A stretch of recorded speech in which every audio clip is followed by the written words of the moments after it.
ikot kami, di mapipigil sa pagpapalitan sa ba at tama. Buhay atenista, sa loob sa labas ng eskwela, ating kinikigan lahat ng eskwela.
Sometimes feel confused or lost in the complications and complexities of life? Do you feel drained, listless, or exhausted from the daily burdens and responsibilities? Why not seek our campus ministers on air every Tuesday and Thursday from 2 to 3 in the afternoon? Listen to our counselors from the Loyola School's Campus Ministry Office as they ground our lives in our faith, in our school's spiritual tradition.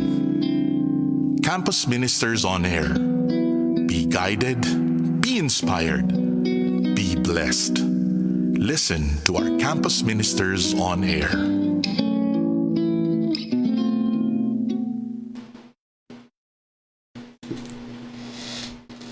A grace-filled Tuesday afternoon, friends. Welcome to Campus Ministers on Air, the radio program of the Loyola School's Office of the Campus Ministry, where we try to find God in anything and everything under the sun. So, good afternoon, Nikki, and good afternoon, Ma'am, our guest for this afternoon. Yes! And by the way, my name is Mike, Campus Minister for First Year Intact. Yes, no, si Mike ay aking partner sa Freshies, no, for the Intact program. That's correct. Ayan. So, kumusta ka, Mike, this Tuesday afternoon? Well, nag-start talaga yung umaga ko ng napakasaya ko. I'm in awe. I'm in awe. Yeah. Oh, yes. I'm feeling love. Feeling love. So, bagay na bagay yan, no? And how about you, Nikki? Feeling love ba ako? Ay, ano na. Parang malalim na tanong ata yun, Nikki. Hindi pa ako ready. Joke lang. No, pero sabi ko nga, bagay yan ngayon, no, to feel love, no? Especially ngayong mga araw na ito, dahil ano nga bang pinagdiriwang natin ngayong mga nakalipas na araw? And of course, sinimulan natin. Ano nga ba yung pinagdiriwang natin muna? Of course, pinagdiriwang natin ngayon ang kapistahan ni San Ignatius de Loyola. Ayan, St. Ignatius of Loyola, hindi of Antioch. At kamakailan nga, nung nakaraang linggo, tayo ay nagsimba sa high school covered court. No? Yes, for the province mass. For the province mass. So, syempre, dahil yun nga ang pinagdiriwang natin ngayong hapon, hindi siya yung siya yung pag-uusapan natin ngayong hapon. Medyo mahirapan tayo kung siya yung iimbitahin nating Okay, guest. medyo hindi siya available kasi. Hindi siya available. Busy. Ay, ito pala, meron siyang mga representatives. Okay, nagpadala siya ng mga representatives. So, EMSA. dalawa pa. Hindi lang Yes. isa, dalawa pa. Okay. Right. Sige.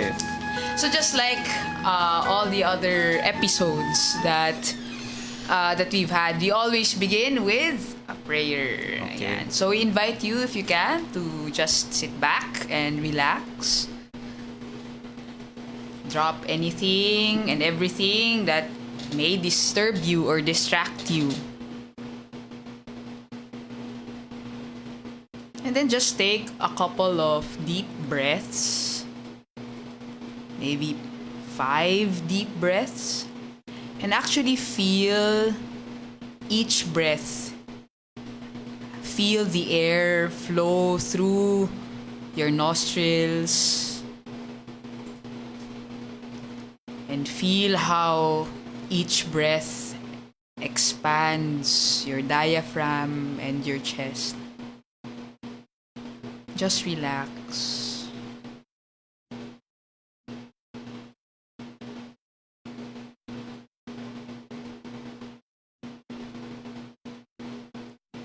So you may make the sign of your faith in the name of the Father, and of the Son, and of the Holy Spirit. Amen.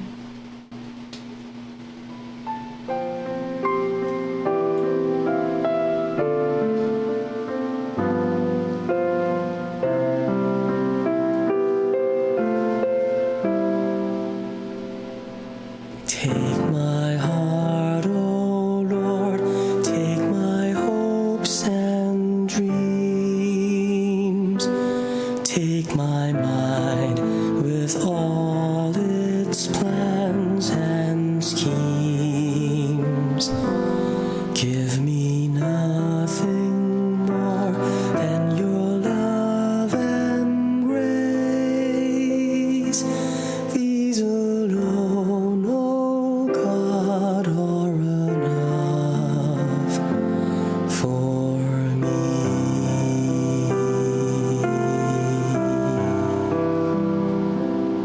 Take my thoughts, O Lord, and my memory. Take my tears, my joys, my liberty. Give me nothing more than your love and grace. These alone, O God, are enough for me.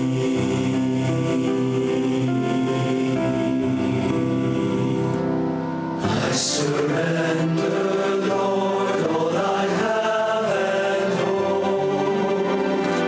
I return to you your gifts untold. Give me nothing more than your love and grace. These alone, O God, are enough for me.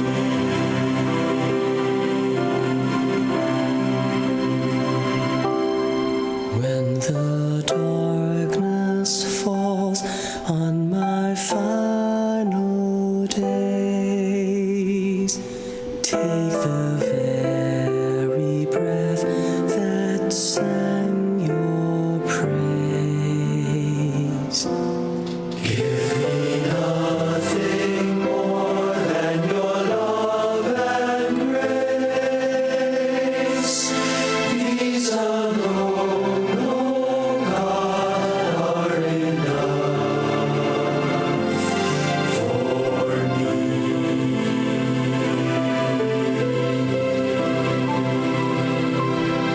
These alone, O God, are enough for me.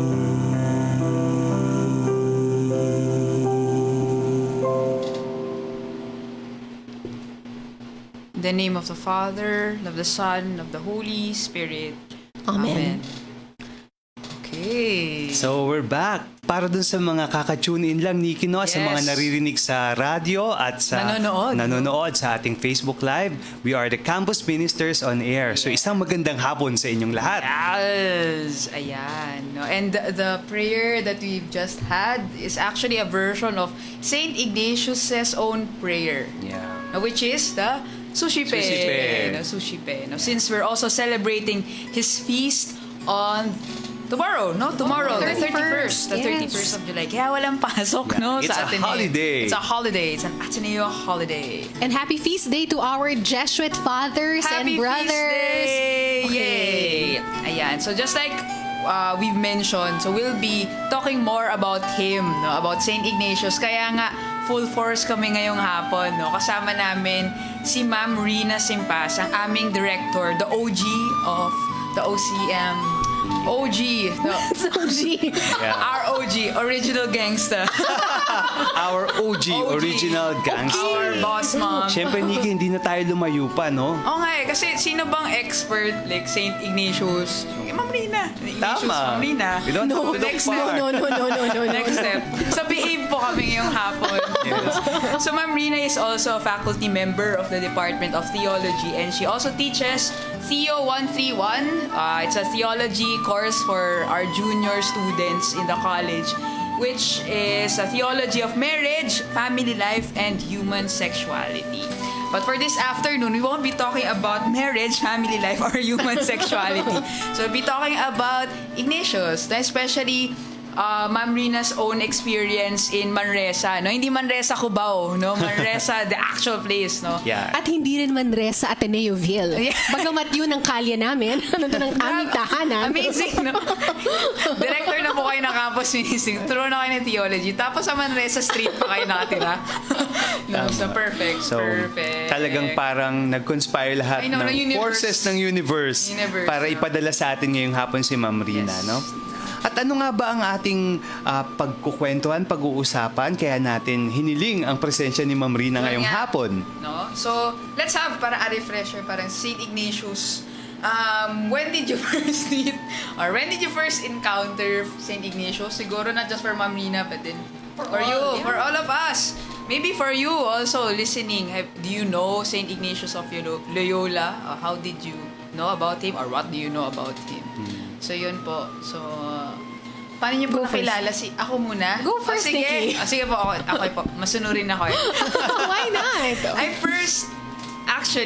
My first encounter with St. Ignatius was in grade 5. Para I just realized na yung section ko pala nung grade 5 ako, St. Ignatius of Loyola. Wow! Yeah! So, this was in Cavite. So, ngayon ko lang siya na-realize na siya pala yung section ko. Pero yun lang, hanggang section ko lang siya. Tapos, I think nag-fiesta lang kami nung July 31 din para may pakain. But other than that, I don't really know anything about him, St. Ignatius. Yeah. So, I really met him na here, in Ateneo, because of the Jesuits. So, other than that, yun ko lang nakilala si San Ignacio sa Ateneo. No? Lalo na yung Orsem. Okay, Orsem is just around the corner. So, next week na siya. Malapit So, yeah, na. that's where I met Ignatius. So, yun. For me also, I first met Ignatius. Encountered him in Ateneo. Nung estudyante ako decades ago, wag na natin pag-usapan kung kailan yon. Okay? Last year, ma'am? Last year? Thank you, Nikki. Thank you. Plus points. No, Yay. kidding. No, also in Ateneo, particularly through ACIL, Ateneo Catechetical Instruction. Asil! Right! Asil. Go Asil. Go, Asil! Woo!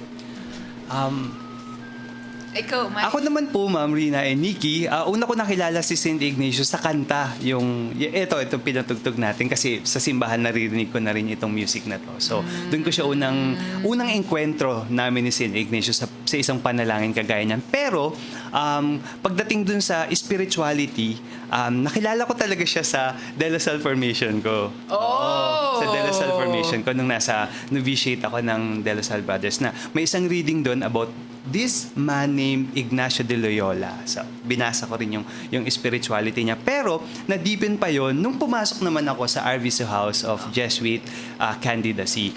Naging personal ang pagkakakilala namin kasi ang unang reading namin na binigay sa amin ni Father Eric Escandar. Father Hi, Father Eric! Eric. Hi, Father Eric! Ang binigay sa amin yung autobiography niya. Wow, Oo, first reading. Doon ko siya Yes. masakilala. Ay, ito, yan. Sinamahan niya ako ngayon dito. Ayun po. So, doon ko po siya mas na-deepen yung pagkakakilala ko sa kanya nung nabasa ko yung autobiography niya.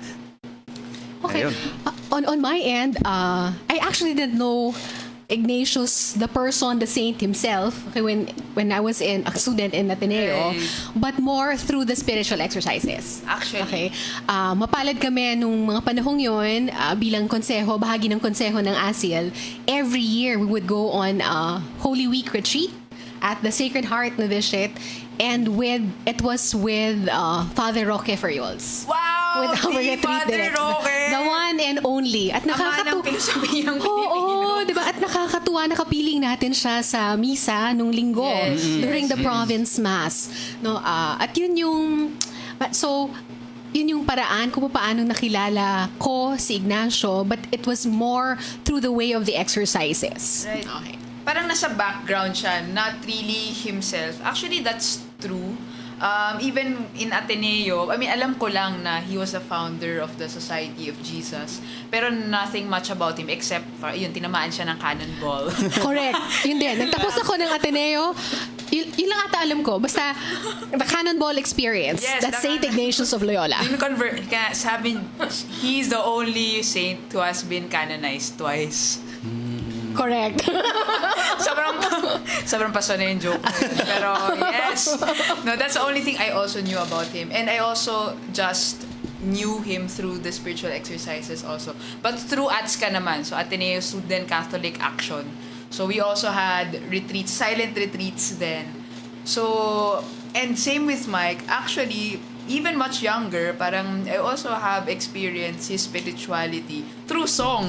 Yeah. No, yung panalangin sa pagiging bukas palad and stuff like that. I never really knew that it was part of parang the tradition, the Ignatian spirituality tradition. Funny nga kasi, di ba nakalagay yung pangalan ng mga composers, so Father Manoling, Francisco, Arnel Aquino. Father Arnel Aquino, tas in my grade 3 minds, bilang, are they dead? No, they're not. No, they're not. So, yun. Very much alive. Very much alive, yes. Okay. So, Nikki, sa ating pagpapalaot, sa ating usapan ngayong hapon, no? Since nagsimula na rin tayo at narinig na natin kung paano ng isa't isa nakilala si St. Ignatius, siguro, let's take this opportunity para tanungin natin si Ma'am Rina, no? Ma'am Rina, how did you get into the ministry of giving or sharing the spiritual exercises or in the campus ministry? Yes. Origin story. Yeah. But, okay, sige, paano bang kwentong to? Wala sa plano ko. Una sa lahat, it wasn't planned. No, I did not plan to serve as a formator in campus ministry.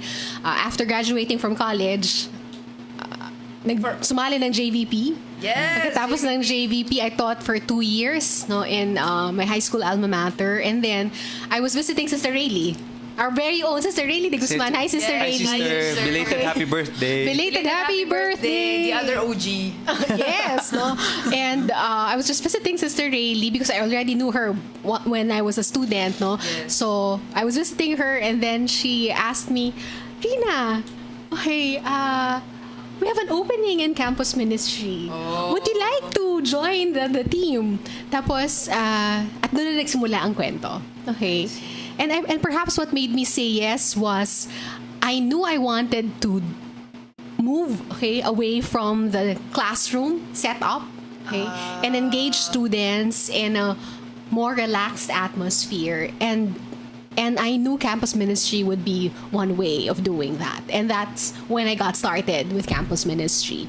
And lo and behold, I stayed for 3 years. After 3 years, went away. Mabang kwento na yun. Okay. Kwentong pag-ibig na yan. Okay. So umalis, pero bumalik din.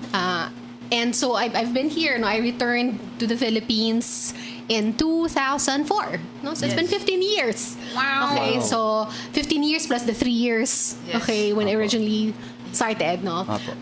So yan. At bakit nga campus ministry? Kasi nabighani rin ako sa gawain.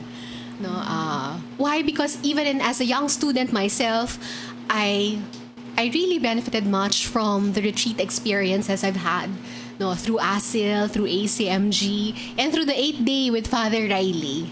So it wasn't a difficult decision for you, ma'am, to join campus ministry?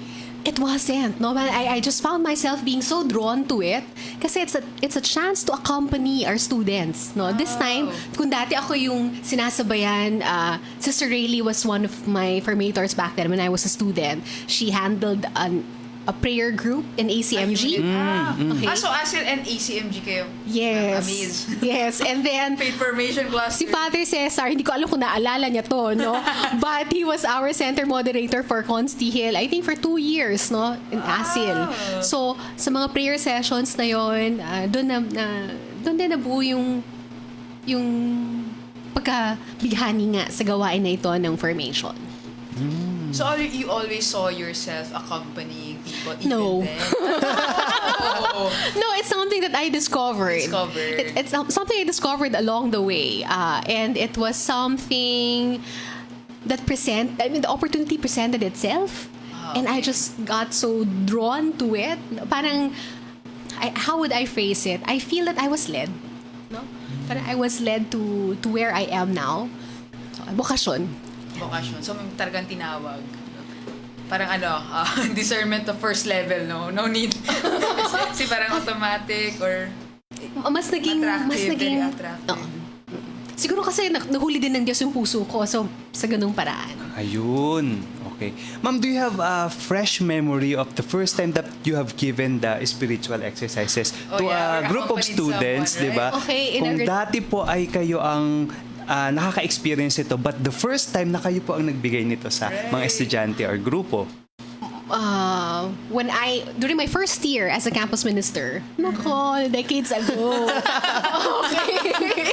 I remember, of course, it was in ASIL. I still handled an ASIL group, community. Tapos, padaloy ng prayer sessions at sa akin, lalim ng tuwa. Nasabayan lang yung mga bata. Doon sa hirap, maging sa hirap ng buhay estudyante, all the struggles, the questions, and yet, you know that they're searching for something more.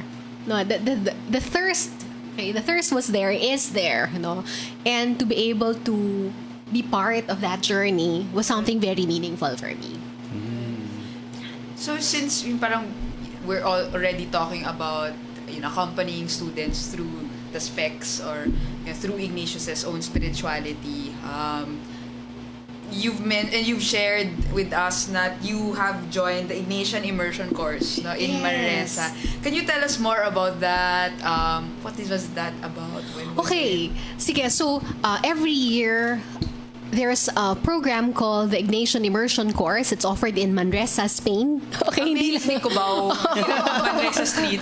Okay, so in Manresa, Spain, and I first heard about it maybe in 2012, 2013, through friends who joined. Who joined. And then I found it attractive, but I knew it wasn't for me back then. Okay, pero nung 2015, yun na parang, mukhang heto na yung panahon. Ito yung tamang panahon na mas mapalalim sana yung karanasan, yung kaalaman sa Ignatian, spirituality and tradition. And so, I applied to the program. So, it's something that you apply for. Okay, it happens sometime in April, May, June. Okay, during that time. Summer. Yes, and it's for 6 weeks. 6 weeks. Wow, It's a 6-week matagal din, ma'am. program. It has modules, different modules on the autobiography. So it's Oh, say it- intensive. intensive. Oh, intensive. Intensive, and yet, the pacing was just right. Okay, the pacing was just right. So aside from the modules on the autobiography, on the constitutions, on Ignatian spirituality and in the contemporary world, the 8-day experience is a central part of the program. No? Aside from that, of course, nasa ibang bansa, kailangan Yes. mag-ikot. Sayang Okay? naman yung pagkakataon, di ba? Sa pagkakataong yun, mabisita yung mga lugar din kung saan naging mga lugar na mahalaga din sa buhay ni San Ignacio. Okay, so the Ignatian sites we visited, of course, in Loyola, in Xavier. Okay, what else? Because they were companions, hence the Yes. visit to... Okay, Besties sila eh. Correct, besties sila. Besties. Okay, and then Barcelona, of course. Okay, so... So could anyone just join it if you just apply, or kailangan may prerequisites sila na mga alam na or what? Actually, I think I'm not sure what the qualification is. No, basta I just applied. No, wrote a letter, presented my work also, and then they see a fit. Perhaps no, they see a fit between you and the program, and. During my time, it was in 2015, we were batch 5. Okay, batch So 5. it's a new program. Very young program, no? Very young pala program. siya. And we were 36 delegates from different countries. No? So it was really an international community. So my companions came from New Zealand, from Africa, from India, China, etc., etc. So iba't ibang lugar talaga. And it was a mixture of Jesuits, Jesuits, and then there were sisters also, priests from other congregations, and there were lay people. Out of the 36 participants during my time, there were 7 of us, who were lay people, who joined that immersion course. I see. Nice. So talaga, it's a good mix, not just parang religious people na nagpupunta doon. Yes. So the goal of the program really is to teach how to give the specs. Is it like that, or really more of to know more of Ignatius and then hopefully to enrich their own ministry? Is it like that? Okay, so I'll read it from the text. I came prepared. Okay, kasi nainaya ako ni Nikki kahapon. Okay, sige nga, let me go back to my resources here, no. And here, no, it's written. It really is. The course provides an opportunity to study the legacy of Ignatius of Loyola in some depth, both as an inspiration for authentic Christian living in contemporary society and church, and as a means for the spiritual formation of individuals and groups. So always the personal and the ministerial would come together. Yeah. No? So Hindi lang yun siya parang just to build skills. It's definitely formation also. formation, personal formation, but it doesn't end with personal formation. No, it also the desire hopefully is that it's also brought into the different fields, different circles of the one joining the program. For you, ma'am, what was the best experience? Or kaya, di ba, it's such an intensive course eh. I mean, there's so much that you've learned or whatnot. What's the best part of it? O kaya, is there something that new that you've learned that you didn't know before about Ignatius? Marami. Super dami. Marami, no? Mayaman talaga yung programa. But if I will choose 3 things, what was the best part of the program? First, it's waking up every day, I look at my window, and every morning on my left I would see Montserrat. Wow, so where did you stay? In Manresa itself, where it's the center of Ignatian spirituality, Yes. and it houses it takes care of the cave of Manresa. Alright, So, nga pala, no, the maybe cave. for some of our listeners or viewers, no, why is Manresa so important anyway? No, baka alam lang kasi nila the cannonball experience. Okay, which took place in Pamplona. Okay, the Battle of Pamplona. Yes. Okay, the recuperation, of course, happened in Loyola. Loyola. Okay, Right. Ignatius had to go home, and from Loyola he moved into Manresa. Okay, and it was in Manresa where he spent 10 months of just going through his process of conversion. No, what the conversion that took place in Loyola was the initial one. No? But Ignatius had to go deeper into his life story and to encounter God more deeply also. And it took place in Manresa. Kumbaga, the Pamplona experience was just a catalyst. Pero the entire conversion process really bloomed in Manresa in that Exactly. sense. Oo. So, hindi lang siya nagtapos nangyari sa, yung pagbabalik loob, hindi lang nangyari yan sa Loyola. Okay? Pero mas malaliman sa Manresa. Sa Manresa. Kaya nga, ang ganda-ganda ng pelikulang Ignacio. Yes. Okay, thank you to Father Nono and company, Oo the nga, whole for the JESCOM team, team. etc., no, for really coming up with this very good film, that captures the story, the life of Ignatius. Right, if you haven't watched it, no, you should watch it to see how conversion really takes place. Siguro kasi when you read it by Lives of the Saints, parang the conversion is almost instantaneous eh. And so neat. And so neat na parang, okay, I love God na. Ganun. Yeah. Parang from living a sinful life, tas biglang, poof, I love Jesus. Pero in the film, you see how real the struggle is, how real the attraction is also. And I think that's a very good point also to reflect on how the conversion story of Ignatius did not happen overnight, but it started somewhere, no? Parang yun nga, the accident, and then that led him to make other choices that Yes. eventually deepened his own relationship with God. No, kumbaga hindi ganun kalinis, Pam. No, Hindi ganun kadali. kalinis. It's really teaching you also patience. Right, Patience with diba? yourself, no? Habang tinatransform ka ng Panginoon. Patience. And so in that regard, what I love most, there are many things to love about Ignatius. What do you love most about Ignatius? Okay, but perhaps one important facet is the fact that Ignatius was just very, very human. No, like us in so many ways. Siyempre, nagdala ako ng autobiography, no? Of course. You know, to be honest, no, I read the autobiography when I did the immersion course. Imagine, that was just in 2015. But the atmosphere was such that it was just so conducive, no, to really pray with Ignatius, through his story, no. And hence, no, syempre basa tayo maiksi lang, no? Go lang, ma'am. Okay, the very first line, and it's an autobiography. How does Ignatius describe himself, no? Of course, I mean, the autobiography is actually he dictated it. Yeah. No? Yeah. So he did not actually write it himself, no? Pero meron siyang kinuwentuhan. At yung kinuwentuhan niya, siya ang nagsulat, no? So, it's written here in number 1. Up to his 26th year, he was a man given to worldly vanities, and having a vain and overpowering desire to gain renown, he found special delight in the exercise of arms. Imagine, no? Sang ganun siya. In other words. Very much. May parting pakul eh. The vanity also of Ignatius. And who among us cannot relate with that? Yes. I think that's part of our... Yes. Of course. Okay. Dinamay ko ba kayo? O baka ako lang yun pala? Okay, pero bahagi ng kwento natin eh.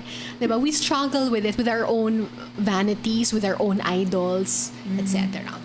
I think yung favorite nga from the Jesuit Guide to Almost Everything naman by Father James Martin, Yes. when he mentioned how Saint Ignatius might be the only saint who has a notarized police record. Yeah. Or Yes. Did you know that? or not nighttime bar brawling Bar brawling. with the intention to inflict serious harm.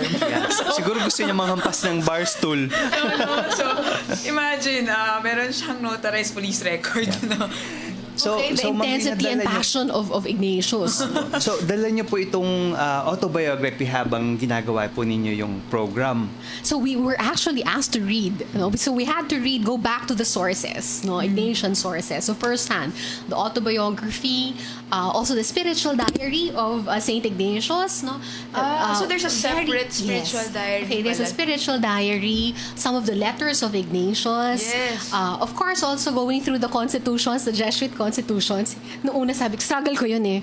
Bakit ko nga kailangang aralin itong constitution ng kapasanan ni Jesus? You're not a Jesuit, right?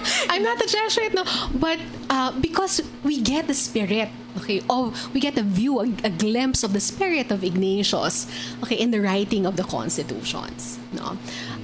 Tamang-tama, sabi nyo nga, when Mike began, no, tanong ni Nikki, kamusta ang araw mo? And what did you say? I feel loved. Yes. No? And ganun din yung si Ignacio, yung diwa ni San Ignacio. One who embraced that identity of being loved. But of course, it wasn't easy. He had to go Yes. through his own process. And in that process, he found himself being loved. And not only that, being empowered to do the same to others. And hence, we're here, mga anak, the sons and daughters of Ignatius. So this spirituality is very human. Kumbaga, I think that's what attracted me to it. It's very real in the same way that Ignatius was also very real and very open. Siguro it adds a different dimension to faith. I don't know, siguro ganun din naman yung ibang spiritualidad. Pero yung makita ko kung paano ginagamit yung mismo kong mga karanasan at nadarama kahit na yun nga, no, parang he was very honest that he was given to the vanities, pero that's part of the prayer experience, part of the spirituality, yung meron kang pinanggalingan, hindi yung bigla na lang magbabago. And how yun nga, the intensity of his passion, yun nga, I think he seemed like a very angry person before, no? And then this anger, this intensity was still used. This intensity was still used, but in a different way. To see how God transforms our weaknesses or I don't know, parang yun nga the intensity into something else. So that the very weakness, in fact, becomes a vehicle of grace. Diba? I find that so amazing, okay, about Ignatius. And, yun. Okay. Earlier, sorry na bitin, no? So, what did I love about Manresa? Yes, Of course, waking up to Montserrat, Yes. no? Okay? On my left, but in front of me, Cardonel River. And on the right was the Basilica. No? And it was Sa kalagitnaan talaga ng every day. You know, every day. No, every day. And underneath, no, on the basement, you go down and it's open 24 hours. You can just pray in the cave of Manresa. No, and to me, part of that was the retreat experience of entering also into the very darkness of my own heart, of my own story, no, that I had to struggle with. And it was there also that precisely my God met me. in the cave. In the cave, in Montserrat, Ignatius. in Montserrat, no, in the river as you'd walk around, no. Kaya nga tamang-tama yung sinasabing that part of the legacy of Ignatius is really finding God in all things, no. And hence Ignatius was a mystic, no, is a mystic in that sense, no, having that deep communion, no, okay, with the Lord, seeing God in all, and yeah. Nga, parang si Ignatius is not really known to be a mystic. Parang usually yung mystics yung lagi parang may vision, clear vision. Although he had visions also, Yes, right? He had did. visions also. Yes. Okay. No, but more so parang it's also implied in his own spirituality how he finds God in all things. So since you've mentioned nga that yun how God transforms weaknesses, no? Yun nga, to bear fruit, to be more loving, and you've mentioned that syempre the program also invited you to look into those. Kasi nga, in a sense, you're also walking with Ignatius in the Yeah. program. Siguro, maybe viewer, okay, listeners would ask, how would you find God in like, the weakness or in the cave? How does Ignatian spirituality accompany people through that? Kasi yun Ignatian spirituality, hindi siya umiiwas sa mga bagay-bagay talagang you go through them head on. Yes, God meets you where you are. We fondly say that because that's the truth. No, God meets us where we are, and that was Ignatius' experience also. No, when he dealt with his own demons, and that was captured, no, in the film Ignacio, diba? Remember in the Yes. cave when he struggled, no, with himself, and almost to the point of jumping off the cliff. Yeah. Diba? Yeah. But finally, when he paid attention to that faint voice, okay, deep within, that was beholding him in love, then, okay, he was able to let go, okay, of those demons and go through the whole process. No? Kaya nga, in the program, the one point that I really appreciated, one of the research persons was Javier, no, Javier Melioni, a Jesuit, no, and he was talking about the journey of Ignatius. Okay. First, no, to acknowledge that when Ignatius views himself as a pilgrim, no, never as the boss, the big boss, never as the leader, never as the guru, never as the saint, no, he did not elevate himself, no, but simply he saw himself as a pilgrim, isang manlalakbay, and a sinful pilgrim at that. That's how Sinful he sinner. described himself, right? Yes, that's what he called himself. Pilgrim. Yes, no, pilgrim. At Pilgrim. more than 70 times when you read the autobiography. Okay, that was the recurring self-image that he had. A pilgrim. In other words, someone always in process. No? And the Lord walking with him as he went through his process of moving from ego, Yeah.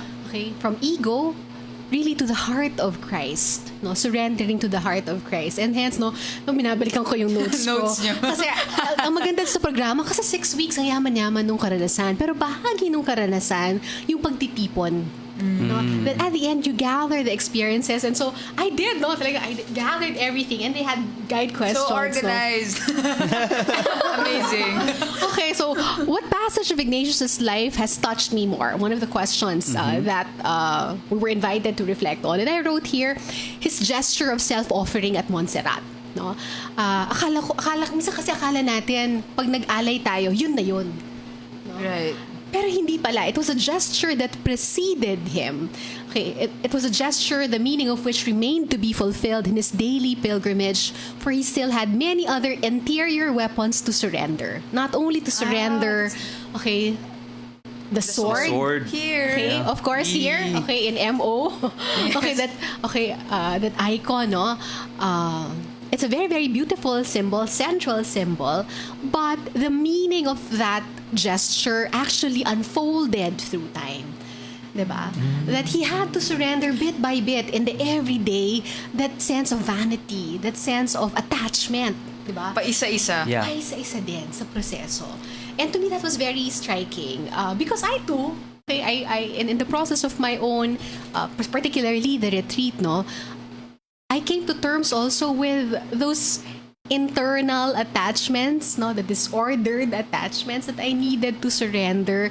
Not one time, big time, okay? But it's a daily process. Kaya hanggang ngayon tuloy. Tuloy pa rin, no? Hindi pa tapos ang kwento. Marami pa, no?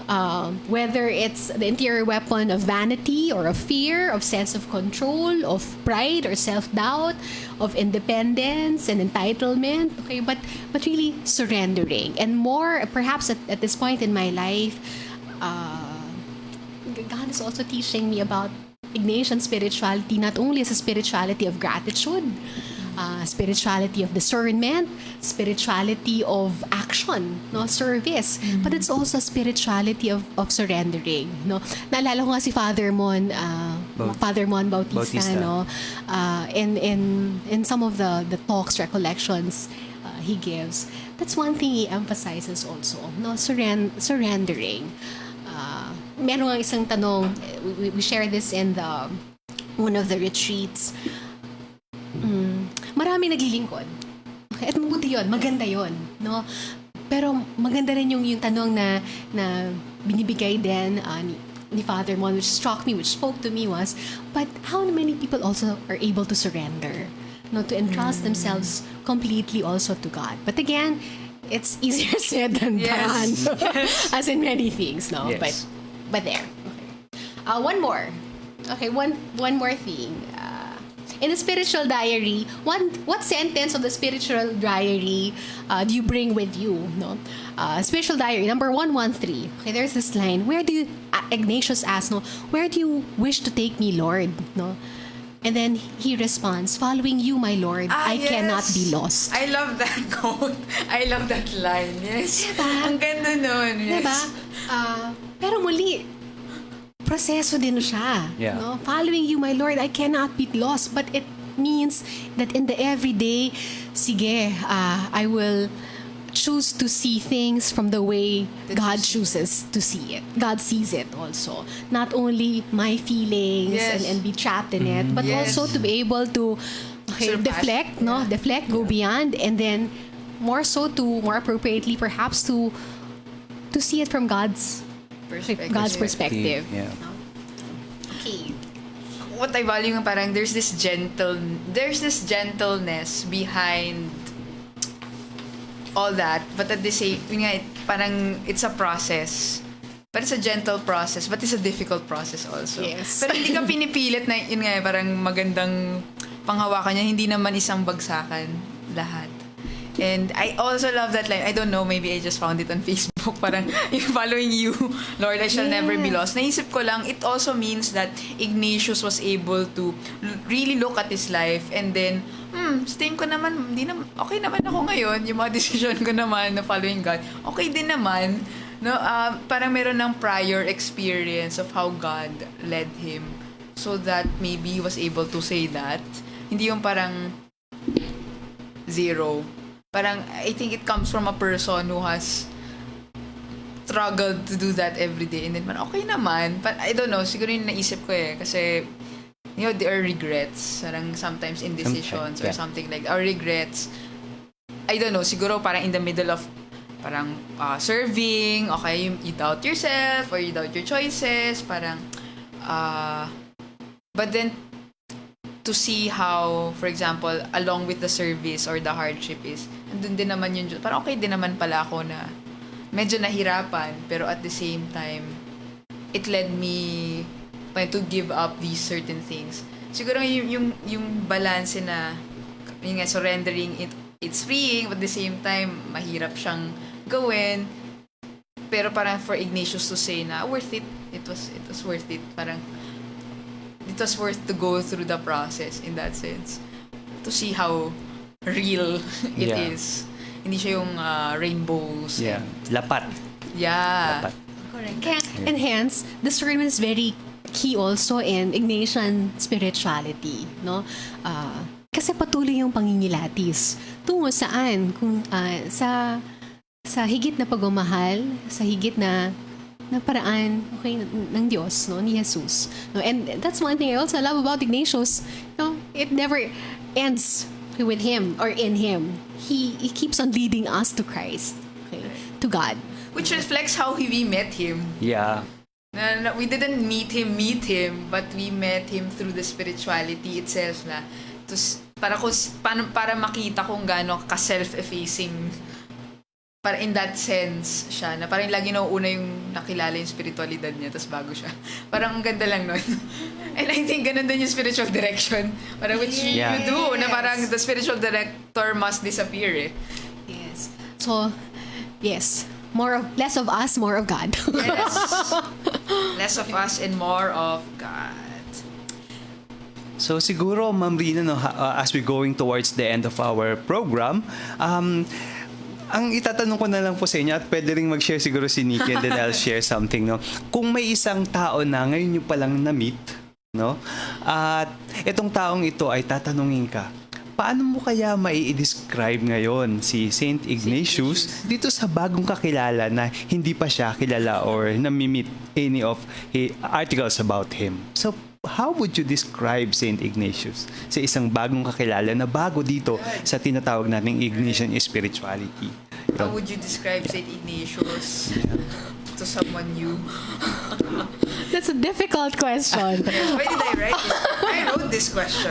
Sa totoo lang, kung meron, okay, siguro ang una kong tatanungin sa kanya ay, tell me, you wanna know Ignatius? So tell me, what do you know about Ignatius? No, Pero want to know. kung ang sinabi niya, Mama, kung barkada mo siya, i-booking mo nga siya sa akin. Yung mga ganun. sige, how would I describe Ignatius? Sige, so, first, okay, as I mentioned earlier, one who's a very ordinary person, no? And pilgrim, the emphasis on that, no? And I think that will speak so much, okay, to us, no? Yung someone who journeys with, not because he got it all figured out, Yes. no, but because he knows the struggles, he knows the joys, but he also knows the challenges that are there and the invitations that are there, no. So siguro yun yung isang paraan yung pagpapakilala. And what else? Biglang nag-notes ako, no. Ignatius, because he was very respectful of the human experience, no. Though he hindi naman siya psychology degree, diba? Yes, he Hindi did naman not. siya theologian sa simula, no. But he learned along the way, no. And he was a person who was able to be attuned, okay, to the workings of the mind and the feelings, the emotions that are there, the energies that are there, and to allow himself to allow the Lord to meet him there. No? So that's next. And what else? I love this. No, finding God in all things sa akin very central, no? So the binary, the polarities of the secular and the sacred, it disappears. Yes, yes. Why? Because all is holy, no? You will find God in everything, even the darkness, even the difficulty. Yes, no. And now as we accompany people through the retreat, no, yun huling-huli, no. I'm such a privileged witness, no? So, sobrang pasasalamat din, no? Seeing how God is working in each one. Parang kasi may breakthrough moments, no? In the process of the retreat, there are just breakthrough moments, and it's hanap kumilos ang Diyos. Magugulat ka na lang, no? Okay, pero yung pagbubukas, tapos yung tiwala din na nabubuo unti-unti, no? Yung paghilom din na nangyayari, kamangha-mangha. So there. So that's St. Ignatius. Hindi ko na yun dadagdagan kasi yun na yun. Profound. Profound na yun eh. I guess siguro nga if you want to know more about St. Ignatius, go on a retreat. Parang go through the silent retreat. Ko, iniisip ko lang ngayon eh. Parang you will come to know Ignatius if you come to know whom he loves. Kung sino ba yung minahalan niya. And then, I think that would follow in that sense. So, yun. The best experience is going on a retreat. I think St. Ignatius nga, maybe parang go meet the Lord. Kasi nga, he's very self-effacing at that. Read his story. Read his story or watch the movie. Watch the movie! Better yet. Yeah. Watch the movie. Watch the movie, read the story. So, isa pang dagdag ha, sorry, one thing I appreciated also in the course was knowing that Ignatius was one who committed himself also to the poor, to the sick, to taking care of the sick, being with children, teaching them catechism. He loved conversing with people. At yun, naging buhay na buhay din, no, sa mga panahon sa Manresa. At yun, nakakatuwang makita na ganun din pala sa Ignatius. Hindi lang siya puro dasal. It's he's very active. He's Yes, very active. contemplative and action. No? Totoong-totoo siya doon sa diwa, okay, sa spiritualidad ni San Ignacio.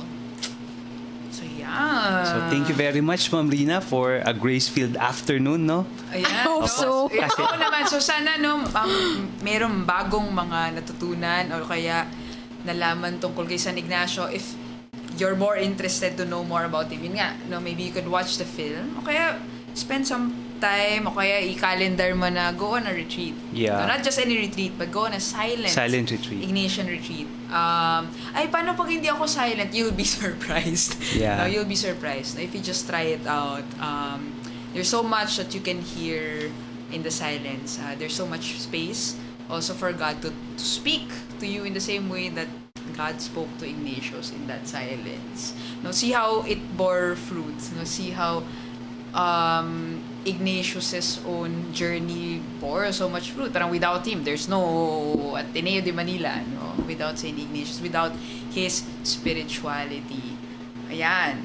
So just like any other episode, we end with one last question. No? Where have you found God this week? Or last week, since Tuesday pa lang ngayon. Ikaw, Mike, where have you found God this week? Nakita ko siya sa isang bata. Ayan. Kaya parang ang mga bata kasi tinuturuan din talaga tayo ng value of simplicity. Actually, yung batang kasama ko sa bahay, si Kobe. Ayan, Kobe si Kobe. Banta. Ayan, kasama ko siya sa bahay. In a very simple conversation with this kid, parang yung literal na nakikita mo na parang si Jesus yung naririnig mo dahil sa manner ng pakikipag-usap niya sa'yo with all the innocence, the simplicity, and how this person encourages you kahit masasabi pa natin na hindi pa siya nasa legal age, pero yung wisdom na naibibigay niya during the conversation, parang masasabi ko right at that moment, wow, God, this is really a God moment because you are speaking through a child for me. Ayun. How about you, Nikki? Yes, where did I find God this week? Actually, I found God this week, especially through the province mass. No, last Sunday. I I guess it's very special for me because it's also a time for, I don't know, reunions. Kasi bigla nandun lahat yung mga kaibigan sa org, sa JVP. I'm also a JVP. And to see them, to see my org mates in ATSCA also, haven't seen them in a long time. At yung entire energy lang nung lugar, how it's really a celebration. And parang sabi ko nga kanina kasi nag-meeting kami, tapos kinumusta kami, parang, kumusta kayo? Ganyan, campus ministry, campus ministers, ganyan. Pero nabanggit ko, parang these relationships, these friendships it's the gift of the Society of Jesus to me. Parang it's the gift of Ignatius to me. Kasi, yun nga rin, no, yung mga kaibigan ko rin, si Joe, si Martin, napapasok na sa Kapisanan. Yay! Entrance Day! Entrance Day! On So, August August 1. 1. So, novices will be entering. Tapos yung naisip ko nga, kasi magpa-picture kami. Tapos parang nirecreate namin yung picture namin 2 years ago sa Province Mass. Tapos parang yung picture namin, nandun si St. Ignatius. Tapos yung kaibigan ko, may hawak din siyang ice cream. Tapos may hawak pa rin siyang ice cream last Sunday. So parang consistent. Tapos sabi ko, yung 2 constants naming tatlo, si St. Ignatius, so Ignatian spirituality at pagkain. No, so parang sabi ko, pinagtagpo kami ni Sag Ignacio at sabi ko nga, at pinapalalim yung relasyon namin ng pagkain.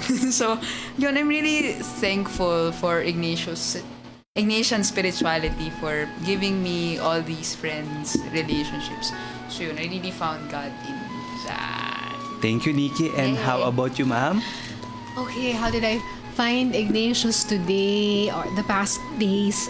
Really in the retreatants I'm accompanying, no, in their stories, in their generosity and openness, to allow God in, no, in their life. Hindi madali, pero kita mo, no, it's just unfolding before you, slowly. Okay, slowly. So, yun. Okay, so... Yay! So maraming salamat po, Ma'am Rina, sa pagpapaunlak. Yes, thank In a you, short Ma'am Rina, notice. for very, very super duper short notice. At maraming salamat kay Nikki at kay Mike, Yes! no, sa Ayan. pagtataguyod din itong CM on Air. Yes, at si Mike, no, mas may kita niyo pa rin siya. Yes. No? So, ayan, baka meron nag-comment, nag-message sa atin sa Facebook.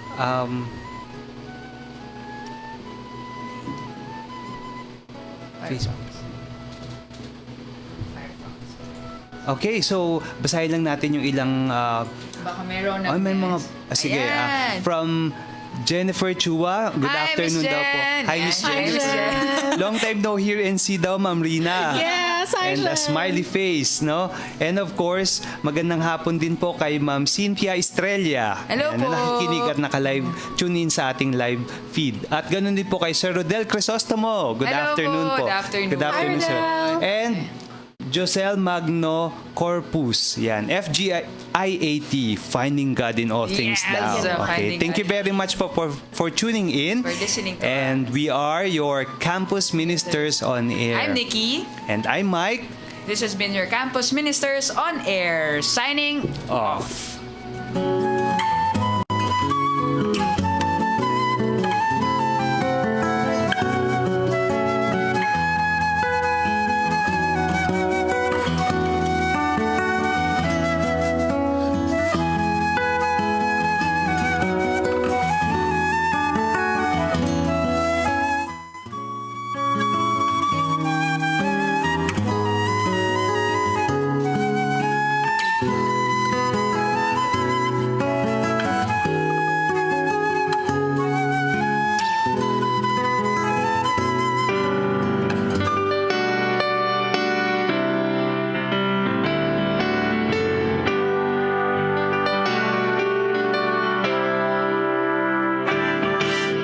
Come, live in the light.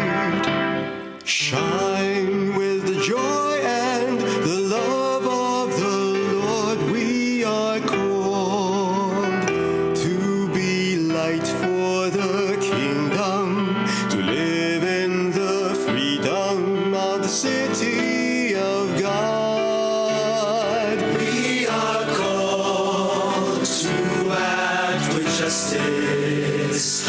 We are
sisters and brothers, united in love. We are called to act with justice. We are called to love tenderly. We are called to serve one another, to walk humbly with God. We are called to act with justice. We are called to love tenderly. We are called to serve one another, to walk humbly with God.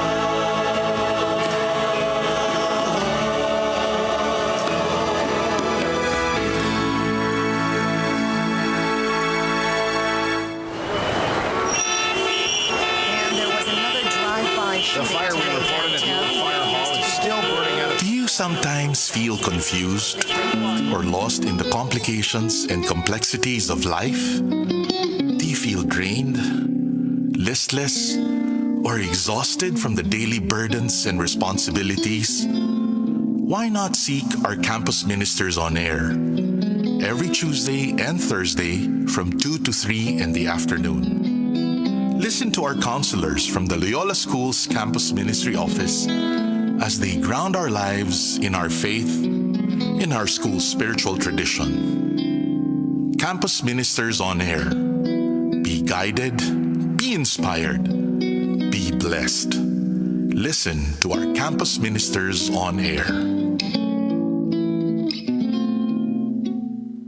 3 o'clock prayer. You died, Jesus, but the source of life flowed out for souls, and the ocean of mercy opened up for the whole world. O fountain of life, immeasurable divine mercy, cover the whole world and empty yourself out upon us. O blood and water, which flowed out from the heart of Jesus as a fountain of mercy for us, I trust in you. Holy God, holy mighty one, holy immortal one, have mercy on us and the whole world. Holy God, holy mighty one, holy immortal one, have mercy on us and the whole world. Holy God, holy mighty one, holy immortal one, have mercy on us and the whole world. Amen. Jesus, King of mercy, we trust in you.